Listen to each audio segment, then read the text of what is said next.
lama qiyaasi karo waa ay soo alla qofkii ummaddaas keensata ayaan annaga ku taageeranaa hadduu ahaa shariifka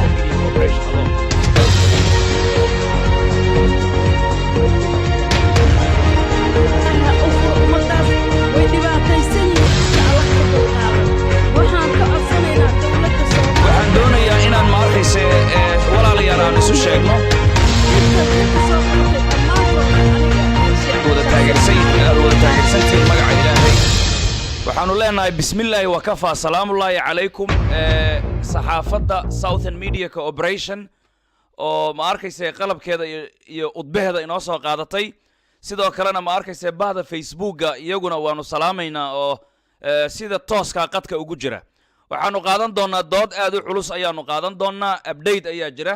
guddigii doorashada ayaa la magacaabay ee dalka koonfurta Soomaaliya guddigaasi isaga ah sida uu u dhisan yahay qiyaanooyinka imaan kara iyo ma arkayse xaaladaha taagan ayaanu ka digi doonaa haddii ilaahay uu ka raali noqdo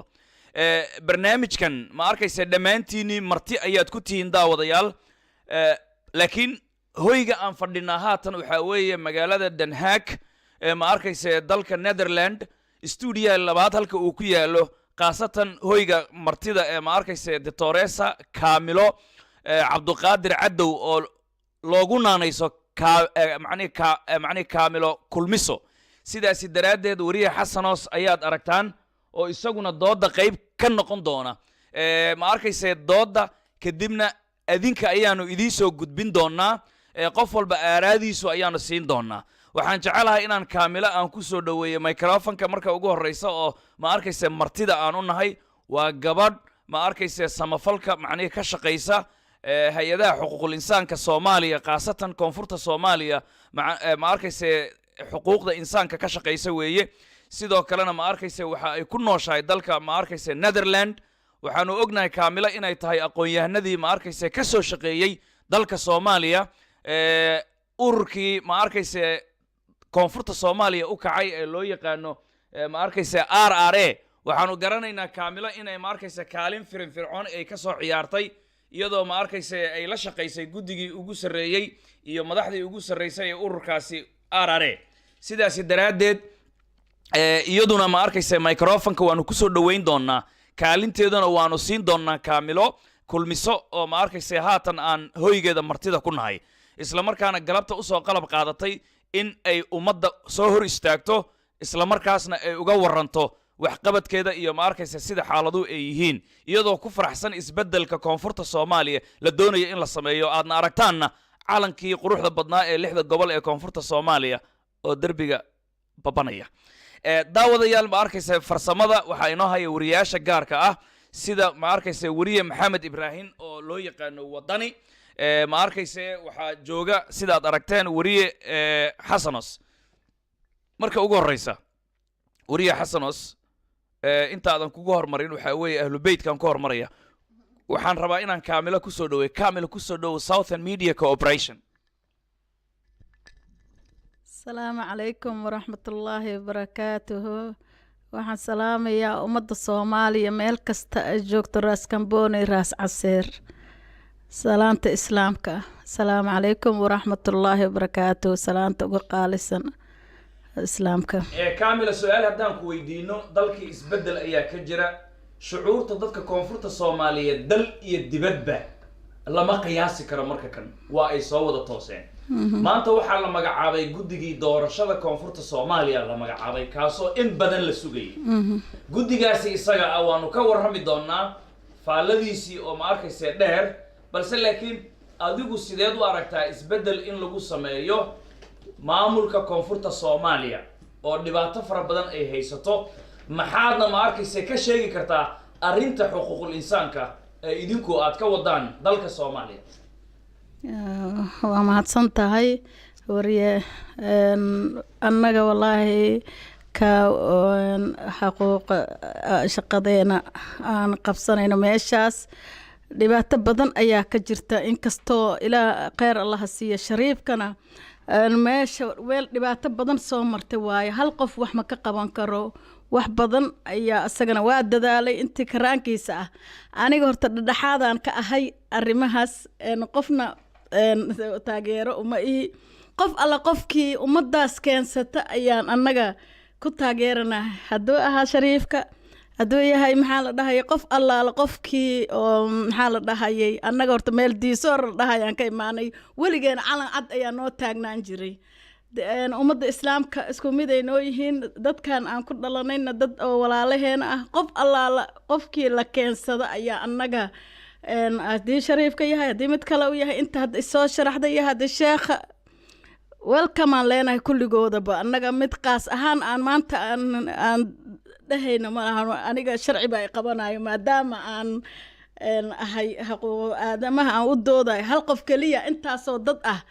inaan ka dhaho horta iga raalli ahaada ma samayn karo haddaan ku weydiino doctoresa kulmiso waxaa jira in ma arkayse shirkii Brussels hadda waxaad ogtahay caalamka oo dhan ayaa kacdoon ka dhacay sidaas daraaddeed madaxdii adduunka ayay la kulmayeen dadka koonfurta Soomaaliya shirkii hadda Brussels madaxweyne Farmaajo uu yimaaday adduunkan uu yimaaday waxaad ahayd ma arkayse doctoresa ka qayb gashay baad ahayd waxaad la kulantay ergeyga gaarka ah ee qaramada midoobay u qaabilsan Soomaaliya la kulantay kiti waxaad la kulantay ma arkayse madaxweyne Farmaajo nafsadiisa la kulantay maxaad u sheegtay dhamaantaas dadka madaxdaasi madaxda waa mahadsan tahay waxaan u sheegay dhibaatada ka jirta wadanka Soomaaliya ayaan u sheegay qaas ahaan ummadoo dhan way haysataa qaasatan annaga dad oo hoola dhaqato ah beerahooda nabad ku falanayeen beerahooda iyo nabad hadday heli lahaayeen ilmaha dadkaas dhib qabo madaxweynaha sheekh shariifka waa u sheegay madaxweyne Farmaajona waa u sheegay khayra waa u sheegay xataa alaa dokumentiskayga ayaan siiyey oo si dadkaas wax loogu qabta dadkaas dhibaataysan meelihii dhibaataday qabaan ani danahayga uma sheeganin doctoresa ahay shaqo isii ma aanan dhihin wasiiriga intaas waa jooga wadamadaas ilaah khayr ha siiyo ummaday xilka soo qabteen waa ku mahadsan yihiin dhib badan ayaa wadankaas soo maray ayaga ulul amra ka ah inta ulul amra oo soo martayna waa ku mahadsan yihiin inta dhimateen Allah u naxariisto oo wadankaas xil u soo qabatay inta noolna waa soo dadaaleen wadan oo dagaal sokeeya ciyaar ma ahan dad kale waa iska fiirin kartaa laakiin dad oo kalarkaaga oo walaalkaaga u yahay wax kasta wax laga qaban karo horta dhibaato weyn ayaa wadankii soo martay annagoo goobjoog ayaan ka ahayn waqti dhow leh wadankan aniga qarax shaamowle wadankan soo galay hase ahaatee wadankaas dhibaato badan aan la soo koobi karin ayuu soo maray dad qof kaligiisana wax kama qaban karo oo madaxweyne yahayo dadka waxaa ahna oo meel kale looga imaadayna aysan jirino dad walaalahaaga oo ummad oo Soomaali leh oo ku dilaysa ama wax dhibaateynaysa dad kale waa iska fiirin kartaa laakiin dadka aad dadkaas dhibaato badan ayaa madaxdaas la kulmeen khayr Allah ha siiyo qof ammaan bay mudan yihiin inta dhimateen Allah u naxariista oo xil soo qabatay inta noolo xil ka soo qabatayna aad iyo aad ayaa ugu mahadinana 100% waa mahadsan yihiin shariifka waa mahadsan yahay dhib badan ayaa kala kulmay asal laftirkiisa annaga abaal weyn uu naga leeyahay maxaa la dhahayay aniga waxaa ka tirsan diinsoor waa bay bakool shabeelo hoose waa wada tagay dhibaatada ka jirta meeshaas waa arkay gabadhi foolanaysa caawo meel oo la marin karo ma lahan diinsoor waxaan ku ooyay gabar 7 beri foolanaysa ayaan goobjoog oo aan diinsoor u joogay oo gabadhii waa u kireen lahan hata gaari shakhsi ahaanteeda kaamil ahay aan ka dhiibi lahaa meel la marsiinayo ma lahan 20 kilomitir ma la bixin karo 2 wiig ka bacdi hal mar imaanaysa diyaarad wallaahi dhib weyn ayaa ka jira meeshaas annaga ilaaha ka saaro ummadaasna ayagana wax qaban kara ama ilaahay dad oo kula diin ah kula dhaqan ah oo ku dhibaataynaya ayaa ka buuxo ilaahay ummadana ha soo hadiyeeyo ayagana ma inkaareen ummad Soomaali waay ayagana Allah ha soo hadiyeeyo xaq Allah garsiiyo jidadkaas ilaahay u furo ummadaas way dhibaataysan yihiin dhibka Allah ka dulqaado waxaan ka codsanaynaa dawladda Soomaaliya iyo inta ummadaas in ilaahay culayska ka qaado oo dawladana waxaan ka codsanaynaa in jidadkaas sida uga dhaqsiyaha badan looga furo ummadaas ayaan ka codsanaynaa intaas codsi naga tahay waana u sheegay maxaa la dhahay haddii waxay qahooti ku yihiin xamar ayagaa dhooban beerahoo beeray leeyihiin dadkan beerahooda hadday fashaan beerahooda nabad ma ku tegi karaan qofkii maanta baxa ma soo noqon kara inuu dhintay in kaleeto beerahooda hadday beerahooda loo celin lahaa beerahooda iska falan lahaayeen beerahooday ku noolaayeen beel barwaaqa sooranay qabaan dhul weyn oo ilaahay ugu nimcaystay ayay haystaan laakiin ma haystaan nabad adduunka nabad iyo nolol haddii annaga dawladdeena tahay waxaan ka codsanaynaa fadlan dadkaas in loo furo jidadkoodii maxaa la dhahayay sida uga dhaqsiyaha badan ilaahay garabkoodana allaha gala culeyska ilaaha ka dulqaado ummaddaas allaha soo hadiyeeyo oo walaalaheena ah oo duurka ku jiraan ayagana ilaahay xaqa allaha garasiiyo ummaddaasna jidadkaas allaha noo furo sidaas dawladda waxaan ka codsanaynaa kun jeer aan ka codsanaynaa in sida uga dhaqsiyaha badan jidad la helo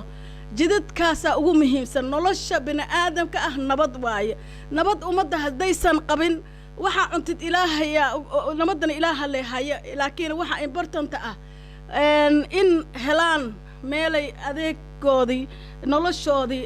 annaga galabtii waa loo hooyan jiray xamar hataa inta diinsar ah ka soo tagtida waxaa la tegi jiray xamar u hooyan jirtay hadda shambari mahana meelaa maraysay gabdhihii waa la fuulooyaa wax oo diinta ka xaaramsan ayaa ku socota ilaahay ummaddaas dhibaatada allaha ka dulqaado waa u dacaynaynaa dawladdana garabkeeda allaha galo inta soo xilka soo qabatay shariifkeena asagana waa nin aad u dadaalay ammaan weyn ayaa agteena ku mudan yahay inta xilka soo qabatay dhammaantooda aniga ka shakhsi ahaan kaamil ahaantayda qofna wallaahi gooni uma taageeraayo ummadda dhan waa noo wada siman yihiin inta maanta oo xilkaas oo doonaysa iyo shariifkeena asaga oo lambar 1 ka yahay oo hadda doorashada marka ka alla shariifka hadii ilaahay noo soo celiyo ilaahay arinta haya qofna ma hayo maanta qof hebel la dhihi karo ma jirto hadii sheekha ilaahay ka dhiga hadii ku kale ilaahay ka dhig welcome leenahay dalkooda iyo dadkooda ayaga u dhaarteen xisaabta tii ilaahay raas kamboon raas aseer qofkii mas'uul noqdo oo kitaabkaas ilaahay maro ayaa ka mas'uul ah ummadaas wixii dhibaato qabsado ayaga ilaahay su'aalaya waayo ayaga ilaahay madax uga dhigay ulul amra ilaaha uga dhigay ummadaas ilaahay rabbul izza ayagana xaqooda allaha siiyo jidkooda allaha u furo ayagana inay duceystaan oo qalbigooda saafi ka dhigtaan ummadda u duceeyaan caayda ceeb waaye in la sacaayo ma fiicno madaxweynayaasha in wax laga sheego ma fiicno aniga dadka Soomaaliyeed waxaan ka codsanayaa ulul amriyaalka in wax laga sheegin oo la amaan galiyo oo uqubo waaya waxaan inkaartaas dhan noogu dhacaysa dadka oo mas'uulka idin yahay ina wax ka sheegtid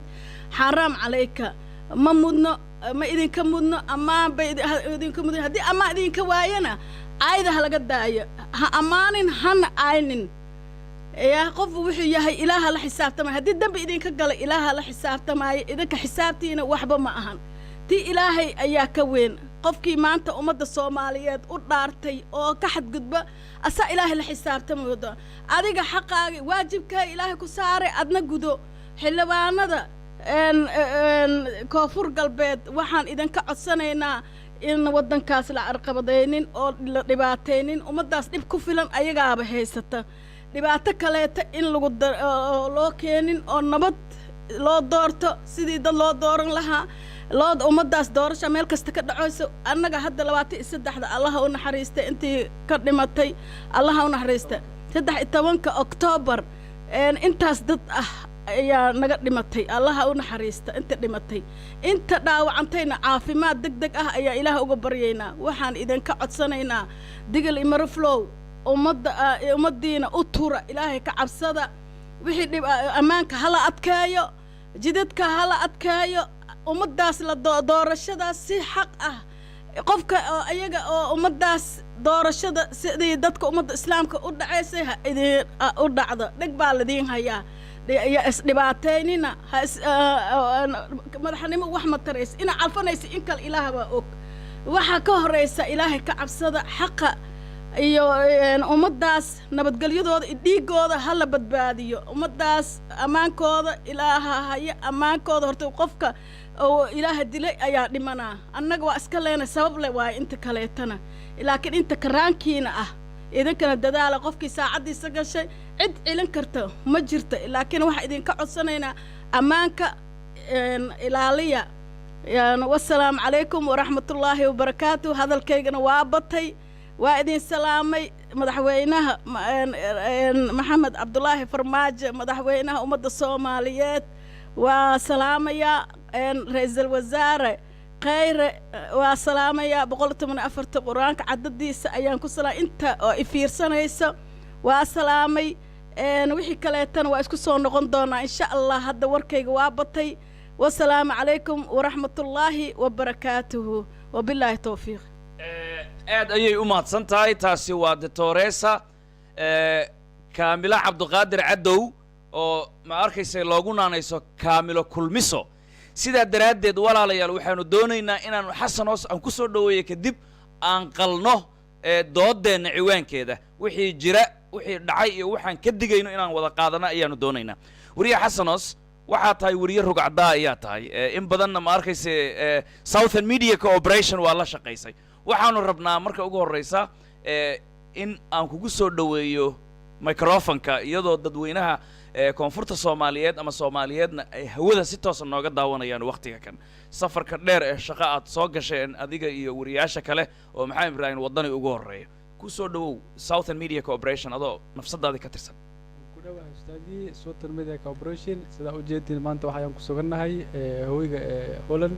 magaalada Den Haag ayaan ku sugannahay marka insha Allah kullee waxyaabo badan ayaan noo socon doono marka Holland socdaas insha Allah marka sidii aragaytaan waaye marka kullee aad ma san ustaad waxaan rajaynayaa microfonka inaad adigu ii hayn doontid haddii ilaahay uu yiraahdo anigu marka hadal baa la faray update fara badan la siiyay baa jira inkastoo dhafar fara badan ay ma arkaysa jirto waxaan doonayaa inaan ma arkaysa walaalayaal aan isu sheegno guddigii doorashada ee koonfurta Soomaaliya waa la magacaabay guddigaasi isaga waxa uu ka kooban yahay tira ahaan waanu soo sheegi doonaa laakiin doodda inta aynan qaybsan ka hor update-ka aanu isiinaynaa waxay tahay waxaan ognahay Shariif Xasan Sheekh Aadan oo musharax ah magaalada Baydhabo waa uu ka tagay waxa uu aaday magaalada Garowe ayuu aaday oo maamulka Puntland loo yaqaano Shariif ka degitaanka Garowe uu ka degay waxaa wariyaal isaga la socdo oo lacag qaasa uu siiyo ay ma arkaysa soo bandhigeen dad meesha ku nool oo masaakiin ah koonfurta ka soo jeeda oo durbaano iyo ma arkaysa kabeebay ciyaaraya dadkaasoo macnihii siyaasadda meeshay u socoto iyo meesha ay ka sii socoto aan ka warqabin oo nolol maalmeedkooda waxaan ognahay dadka Puntland ku nool uma hadli karaan siday doonaan uma hadli karaan waa dad macnihii meelaha ay ku nool yihiin boqolaal qof aan la xiriirna oo ma arkaysa si xornimo ah dimuqraadiyad aan u hadli karin weeye haddii la yiraahdo dad baa la soo dhaweynayaa waa in ay tagaan haddaysan teginna baangada ayaa lagu jarjaraya aashito maxaa yeelay qofka Soomaalidu waxay tiraahdaa qorraxda kugu qalay meydkaagana macnihii dambal ama damal geed hoostiisa uma jiidayo qurac sidaa daraaddeed qofku yiri ma arkaysa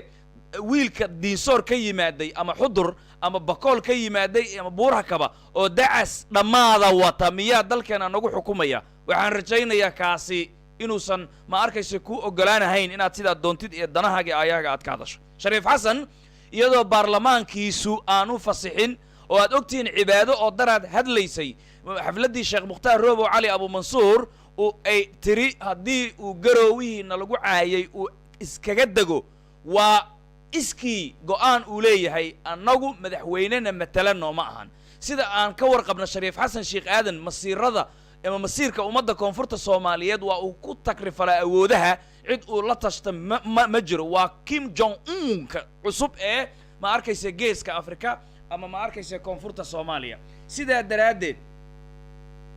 sidaa awgeed I'm sorry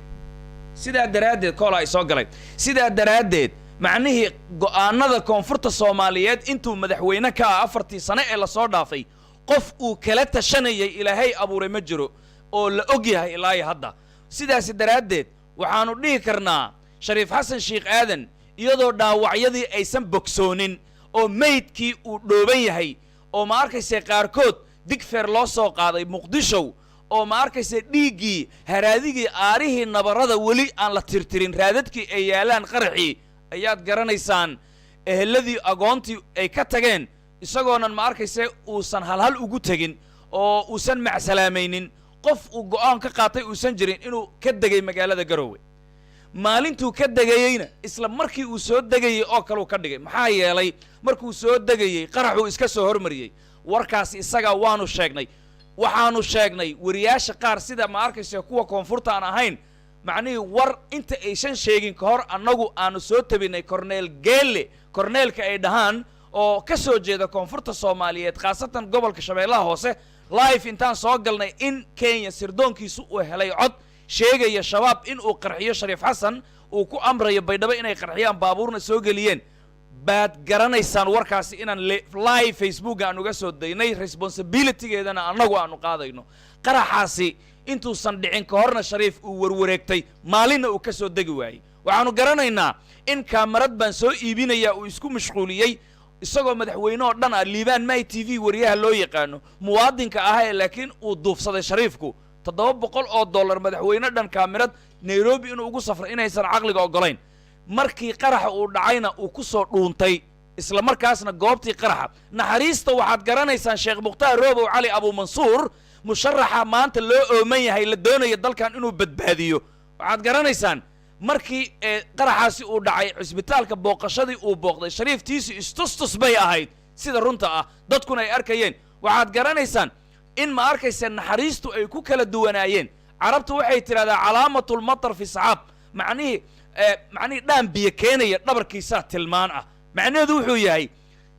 Sheekh Muqtaar dadka dhabanadoodu ayuu salaaxayay dhaawaca waa uu ku foorarsanayay uu dhunkanayay naxariista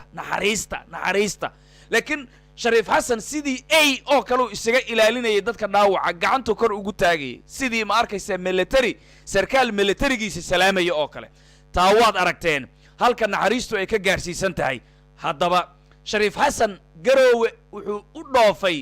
markii uu baasgareeyay siyaasad ama bambo xaaladdu meeshii ugu kululayd ayay taagan tahay ma dhowa ilaa iyo 17 October ee November ay dhamaato dadka doonaya ummadan inay xor noqoto jiif idin ma ahaado suuragalna maan inaad seexataan waayo qiyaanooyinka ugu qatarsan ayaa la soo maleegaya haddaanu sheegayna waxba qarin mayno waxaanu sheegaynaa waxaan leeyahay waa la idago macnihi waa la idago dibrooti bay ila doonayaan waxaanu leenahay dadka hala arkayo ummadaas la doorashadaas si xaq ah qofka ayaga oo ummadaas doorashada sidii dadka ummadda islaamka u dhacdo dhig baa la diin hayaa ayaa isdhibaateynina madaxnimo wax ma tarays ina cafanaysa inta ilaaha waa og waxa ka horeysa ilaahay ka cabsada xaqa iyo ummadaas nabadgelyadooda dhiigooda hala badbaadiyo ummadaas ammaankooda ilaahay ammaankooda qofka oo ilaahay dilay ayaa dhimana annaga waa iska leenay sabab le waa inta kaleetana laakiin inta karaankiina ah idinkana dadaala qofkii saacadiisa gashay cid cilin karta ma jirto laakiin waxa idinka codsanaynaa ammaanka ilaaliya wassalaamu calaykum waraxmatullaahi wabarakaatuh